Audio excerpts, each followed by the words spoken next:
For the past 2 decades, there have been many reports of mass shootings committed throughout the United States.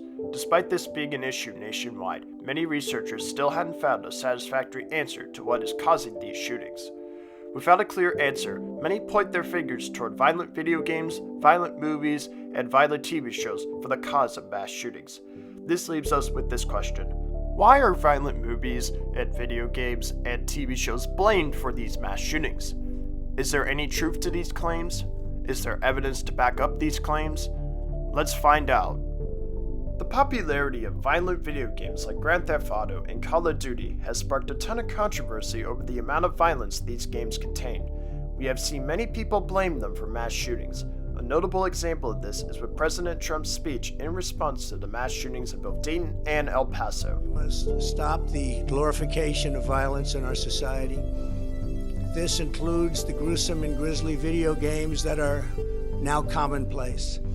It is too easy today for troubled youth to surround themselves with a culture that celebrates violence. We must stop or substantially reduce this, and it has to begin immediately.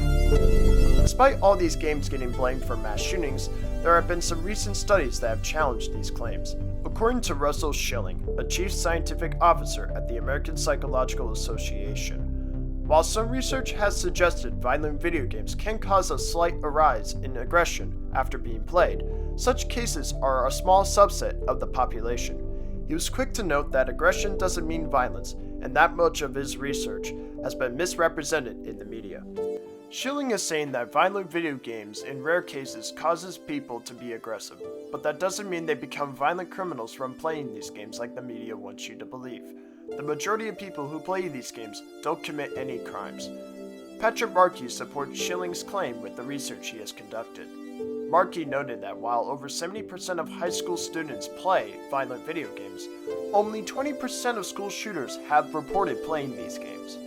The research shows us that the majority of mass shooters don't play violent video games. This illustrates a key thing about school shooters. They tend to feel isolated from their peers, and they tend not to participate in social events with their peers. Another notable thing to point out here is that according to the New York Times, Japan and South Korea has spent more per capita on video games than the United States. Strangely enough, they both maintain the lowest rates of crime in the world. This establishes that violent video games themselves aren't the cause of the high rates of mass shootings in the United States. If violent video games don't cause mass shootings in the United States, does the same apply for movies and TV shows as well? Just like violent video games, violent movies and violent TV shows are also quite popular, but they've also sparked a ton of controversy. They've also been blamed for mass shootings, just like we have seen with video games. A notable example of this is with the 2012 Aurora shooting in Colorado. Around the time the shooting occurred, the media falsely reported that the shooter was inspired by the Joker to commit the crime. And yet again, there have been studies to challenge those claims as well. Researchers found that as PG-13 movies become more violent, overall rates of murder and violence fell. The media wants us to believe the number of violent crimes skyrocketed in recent years, when it has actually been declining over the past 30 years. According to Undark.com, even if there is a link, it doesn't mean that violent media exposure itself will turn an average child or adolescent who has few or no other risk factors into a violent criminal or a school shooter. They add that such extreme and rare violence tends to occur only when multiple risk factors converge in time, space, and within an individual. This emphasizes that there are way more aspects that come into play to form a mass shooter than merely just watching a violent movie. Many risk factors that could come into play include mental illness, childhood, family life, lifestyle, job status, etc. These aspects could shape a person into the person they become. If video games, TV shows, and movies don't cause people to become mass shooters, then why does the media promote this false narrative? Are there any consequences to the way the media discusses or depicts violence? If the media is giving us a false narrative, then what is false about it? According to Dr. Michael Rich, violence is much rarer than fear and anxiety. The reason violent incidences reported on the news capture a ton of attention and viewership is because many people rarely experience violence in their everyday lives. The media is aware that many people fear violence, so they capitalize on that fear by reporting on violent incidences in order to get them to watch their program. they will lose a ton of viewership if they don't report on these incidences. If the media is so influential, should we be concerned about this?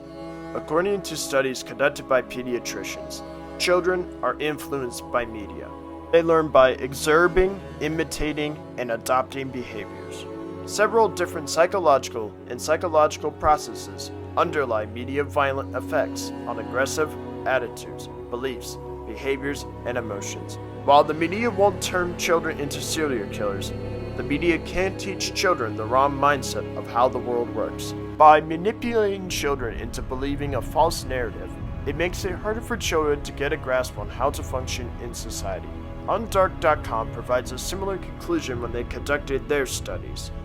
Kenneth A. Dodge pointed us to one 1994 review of the literature on television, published in the journal Communication Research, that concluded that television violence also increases aggressiveness and antisocial behavior, with violence being commonly shown in the media.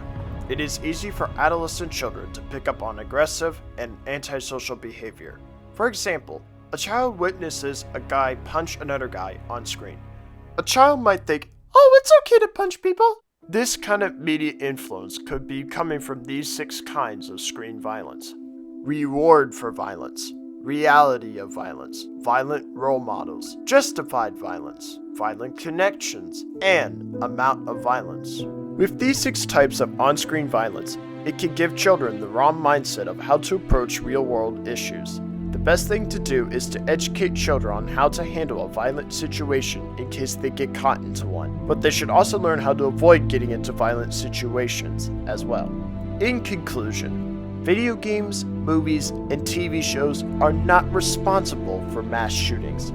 The issue that was hiding underneath was that the media was making the world seem more violent than it actually is. What makes it concerning is that the media can be so influential. This in turn can make it easier for children to pick up the wrong views of the world. If they aren't taught how to handle violent situations or how to function in the real world, it puts them more at risk to become a mass shooter.